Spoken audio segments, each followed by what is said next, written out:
Our reading today is an excerpt from Brené Brown's Daring Greatly.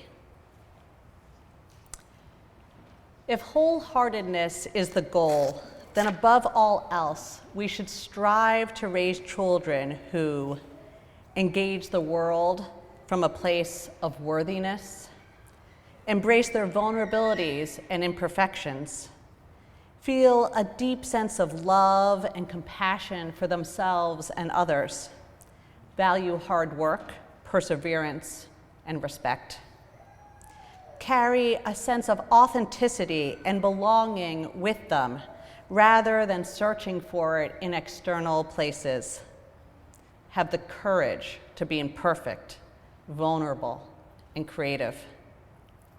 Don't fear feeling ashamed or unlovable if they are different or struggling. Move through our rapidly changing world with courage and a resilient spirit. For parents, that means that we are called to acknowledge that we can't give our children what we don't have, and so we must let them share in our journey to grow, change, and learn. Recognize our own armor and model for children how to take it off, be vulnerable, show up, and let ourselves be seen and known. Honor our children by continuing on our journey toward wholeheartedness. Parent from a place of enough rather than scarcity. Mind the gap and practice the values we want to teach.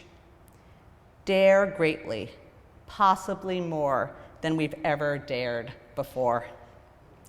In other words, if we want our children to love and accept who they are, our job is to love and accept who we are, and they are. So Brené Brown opens her chapter, Wholehearted Parenting, with this passage. Who we are and how we engage with the world are much stronger predictors of how our children will do than what we know about parenting. In terms of teaching children to dare greatly, the question isn't so much, are you parenting the right way, as much as it is, are you the adult you want your children to grow up to be?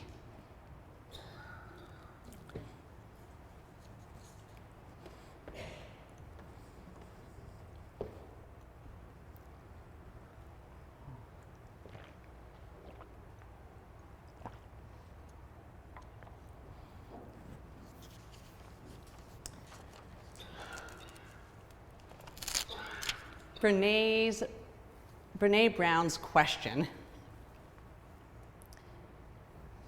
are we the people we want our children to grow up to be, is a very tenderizing question.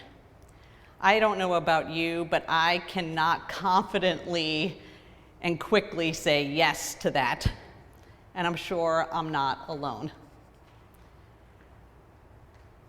One of the things that I appreciate, though, is she talks about why this is so important and what steps we can take. Research has shown that the patterns around shame or worthiness get set in one's childhood, within one's family home. It's clear that when children are raised in a shaming environment and feel deeply a sense of shame within them, that is a high predictor of some of the most tragic problems that they could face later in life. Addiction, eating disorders, depression, violence, suicide. Conversely, children who are raised with an innate sense of worthiness will follow connection and compassion like it's a guiding star by which they can navigate their life. The trick is, and really where the rubber meets the road, is the fact that it's not what we say we value, but what we show we value.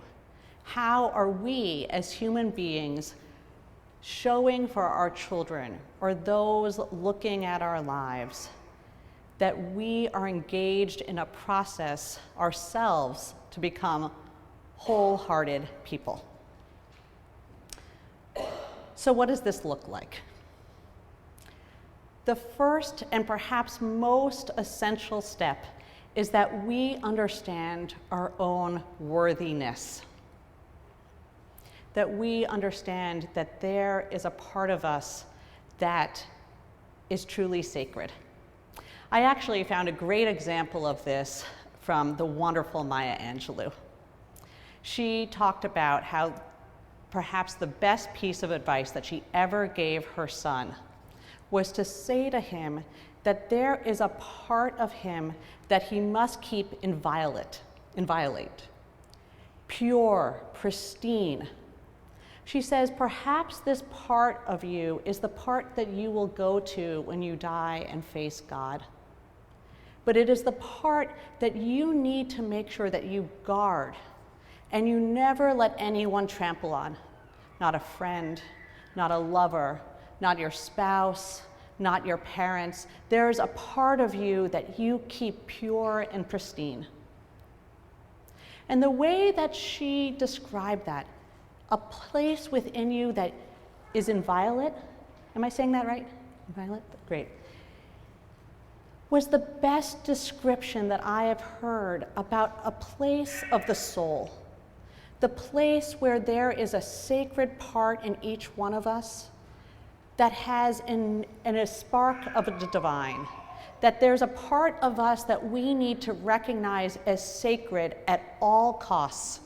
And then she says, and if anyone comes to trample on that, you say, back off. You defend it with that fierceness. You back off, you're not going into that space. Of course, no one of us is perfect. Of course, we all have criticism that we deserve at times, but there's a part of our being that we keep pristine. That's what worthiness is, when you know that within yourself. The second part is helping your child understand the significant difference between failing at something and being a failure. And you have to know this yourself too. Maya Angelou has another story that helps me understand how she was raised to know that she was not a failure. So when she was 17 years old, Maya Angelou had a child. And at that time, she was living with her mother in a 14-room house with live-in help. And Maya Angelou told her mother that she was leaving. She got herself a job and a room in a house with cooking privileges down the hall, and that her landlady would watch her baby while she was at work. And her mother said, "You're leaving?" She said, "I'm leaving." "You're taking the baby?" "I'm taking the baby." And her mother said, "All right then. I want you to know when you cross over the threshold of my house, I want you to know that you've been raised. You know the difference between right and wrong. Do right. Don't let anyone raise you otherwise. And if you ever need to come home, you can." Now, Maya Angelou came home plenty of times when life knocked her flat. And every time she came home, her mom would say, "Oh, look, baby's home. What do you want to eat? What do you need? Come on in." Her mother gave her no sense that she was a failure in any way. That's good parenting. The next thing that Brené Brown says we need to do to be wholehearted parents is to say, "Yup, I haven't quite gotten that right yet."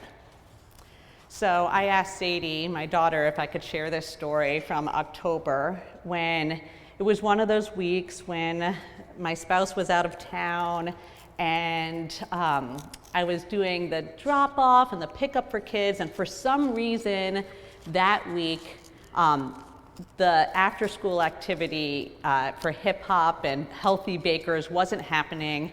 And I wanted the kids to have the sense of fullness and engagement and get out a little energy. So I thought, the pool closes at 5, but if I pick up Benjamin at 3:30 and then get to Sadie at 4, we could make it to the pool just in time to do this.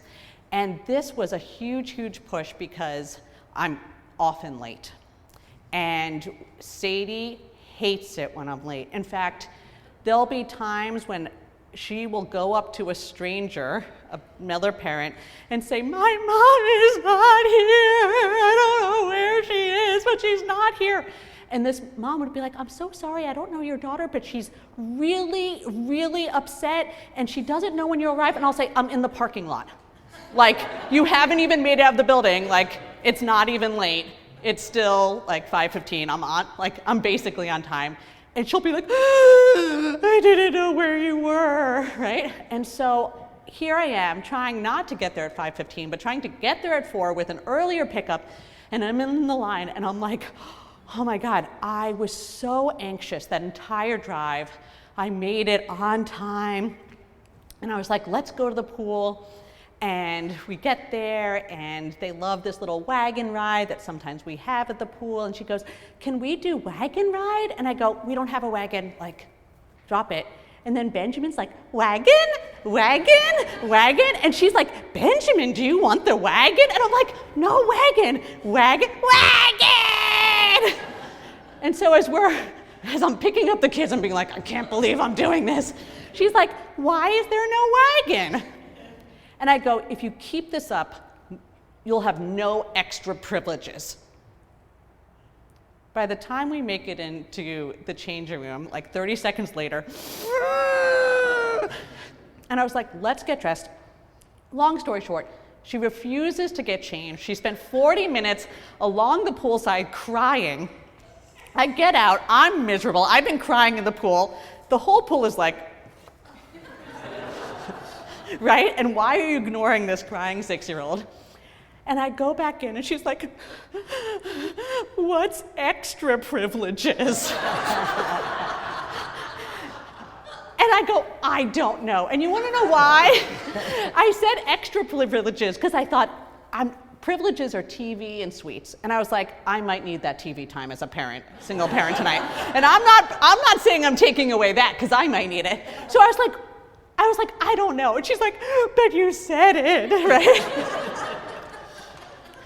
And so then I said, I was really upset about this, but about the wagon. I felt like you weren't listening. And she goes, "Do you know, it's really hard. I have to listen in the morning. I listen all day at school, and then I have to listen all night. How much am I expected to listen? That's a lot of listening." And I go, "Oh, that's really true. I mean, do you listen every minute of the 16 hours you're awake?" And then I go, "Honey, it was probably the fact." And then I start crying. And I said, "I know you've been so disappointed in me for being late. And I was so scared that I was going to be late today. And I really didn't want to disappoint you. And so my heart was racing so hard in the car because I was thinking about you and that I wanted to be a good mother the way you need me to. And so I just want to say I'm sorry about that. My mom, and this is totally true, never raised me to have any punctuality. She never tried to do anything. In fact, she was the worst example. She'd be asleep when I'd leave for school, and I'd take a couple dollars for lunch out of her bag, and then she'd be like snoring as I left. And I said, and so this is why when I try to encourage you to know how to get ready in the morning, that you know how to get ready so you're not late, so that way you know how to be on time. She goes, "Really? That's why you do that?" I go, yeah. And she was like, "Okay." And we go out and we have the privileges later. And I'll just say, ever since then, she's been so good about getting ready in the morning. She goes, "Is it time for shoes? Is it time for us to get going? Mommy, we don't want to be late." And I was like, this is a miracle. It was a total parenting touchdown. But the point is, as parents, to be wholehearted, you have to say sometimes, I'm trying to figure it out and I'm doing the best. And I show up anyway because that teaches them to be resilient even when they feel like they're failing. And it also teaches to ask for empathy and help when we need it.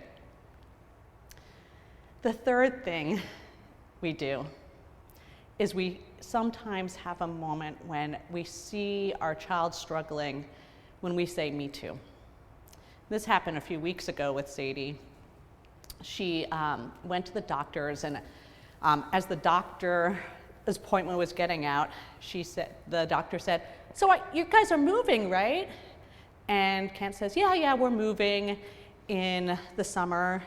And by the time Sadie was in the car, Sadie was like, "We're moving?" I mean, we had a whole conversation, but and she didn't really understand. So by the time I got in the car, she's like, "What about my friends? And what about my school? And I thought I'd get to finish school." And we said, "Oh, we are. We're gonna be here all the way to the summer." And she goes, "I thought I'd get to graduate from my school." And I said, "In 8th grade?" And she goes, "Yes."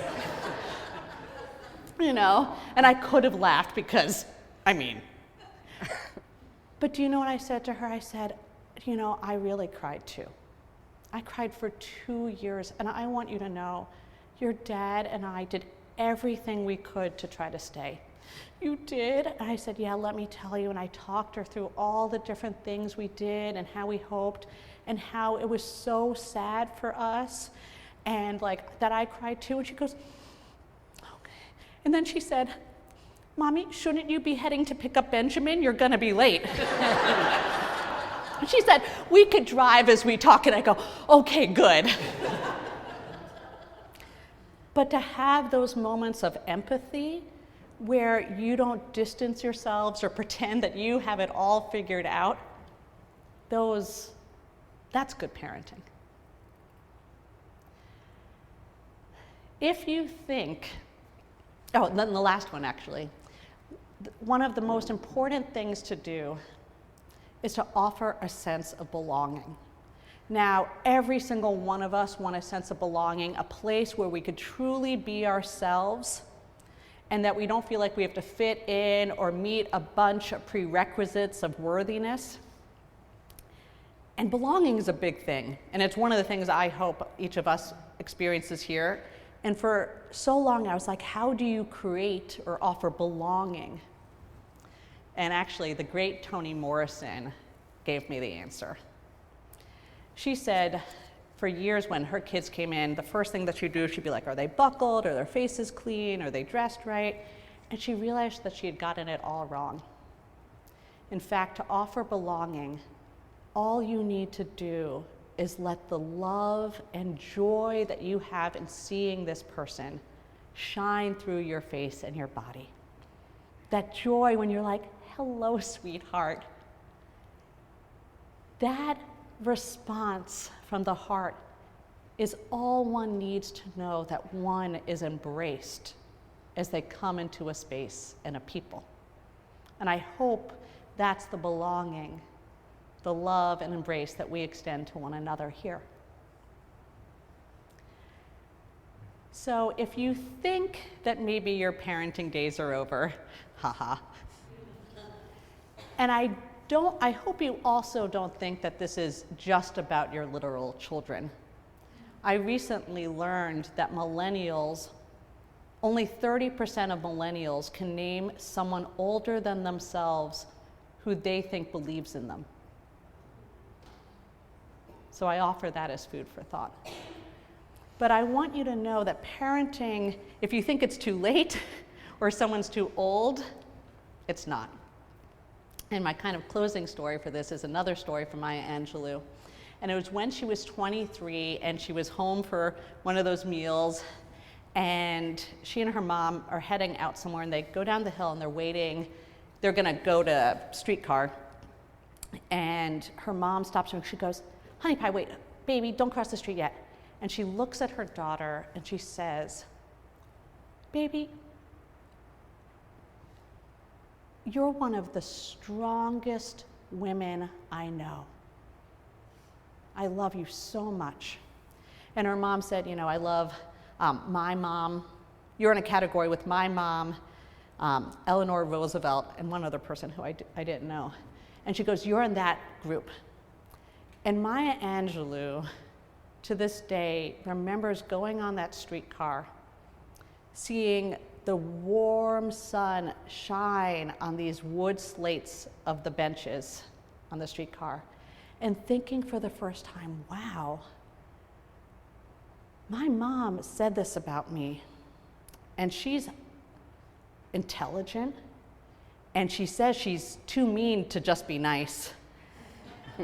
And maybe she's right. Maybe she sees something in me, and maybe there's a part of me that has something of value, maybe not just to myself, but to others.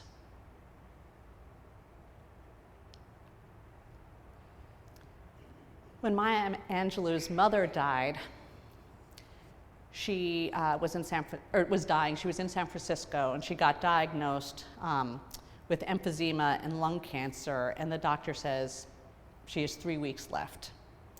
And Maya Angelou went to her mother's side, and she said, "Would you come home with me to North Carolina?" And her mother said yes. And she lived for another 1.5 years.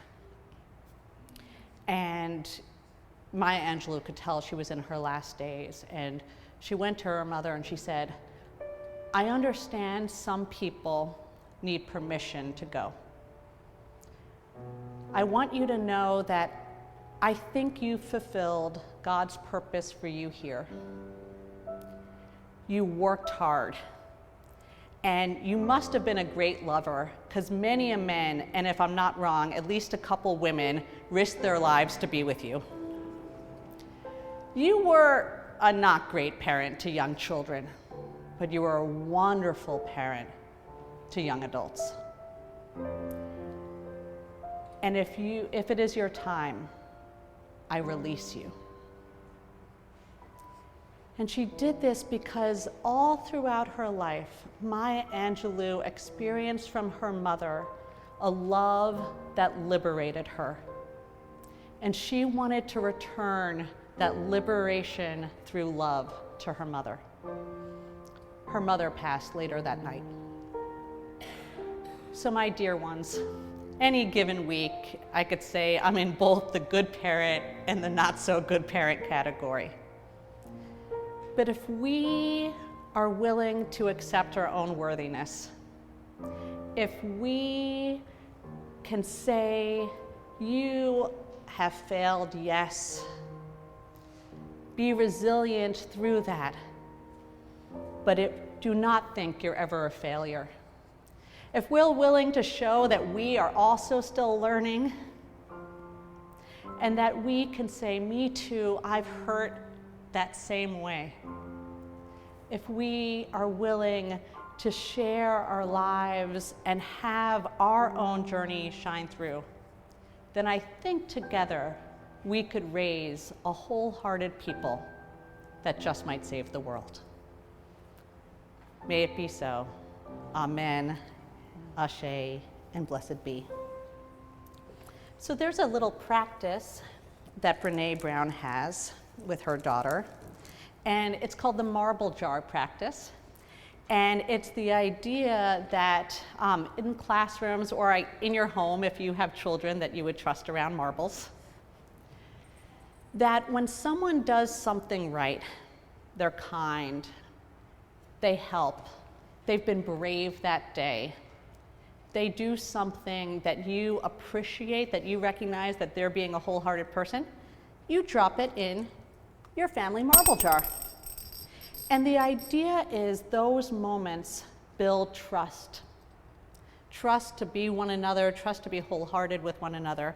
And as they fill up, and they get to the top, you could do like a family or classroom celebration. So I just think this is a really nice practice.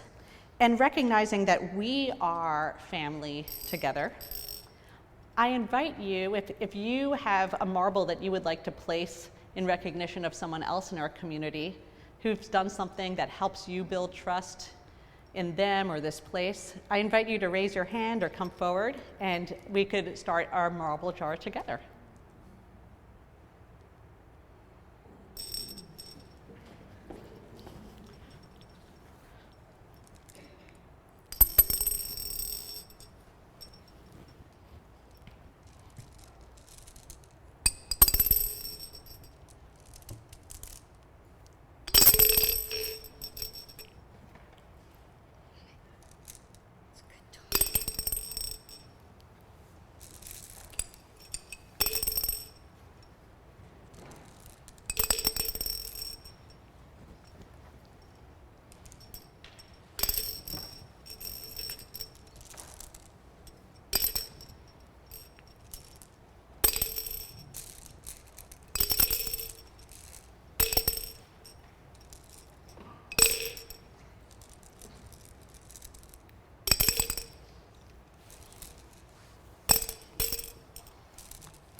So we'll keep this out in coffee hour and we could add them through. And yeah, I totally think we should do a celebration when we get to the top. Thank you.